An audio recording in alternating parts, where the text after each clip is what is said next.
आपण पाहत आहात नॅशनल सर्कल न्यूज।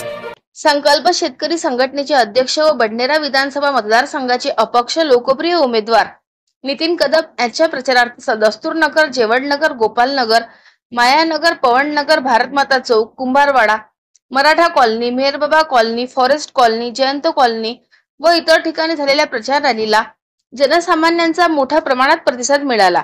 सदर परिसरात झंझावाती प्रचार करून मतदारांशी संवाद साधून यावेळी मतदारांनी नितीन कदम यांना आशीर्वाद देऊन भक्कम पाठबळ असल्याची ग्वाही दिली। बडनेरा विधानसभा मतदारसंघात नितीन कदम यांच्या भव्य स्वरूपाच्या पदयात्रेला मिळणारा प्रतिसाद बघता विरोधकांना गोंधळात पडल्याचं चित्र मतदारसंघात आहे। सकाळी 9 वाजतापासून सुरू झालेली प्रचार पदयात्रेचा शेवट सायंकाळी 5 वाजेपर्यंत चालणाऱ्या पदयात्रेच्या प्रवासात नागरिकांच्या मूलभूत समस्या, वीज, पाणी, स्वच्छता, शिक्षण, आरोग्य, रोजगार, निवारा, औद्योगिकरण, नगर विकास, रस्ते, पथदिवे, स्त्री सशक्तीकरण व अशाच विविध मुद्द्यांना अनुसरून नागरिकांशी संवाद साधत मतदारांना आकर्षित करीत आहे। पहा सविस्तर बातमी नॅशनल सर्कल न्यूज। मुख्य संपादक प्रताप गवई।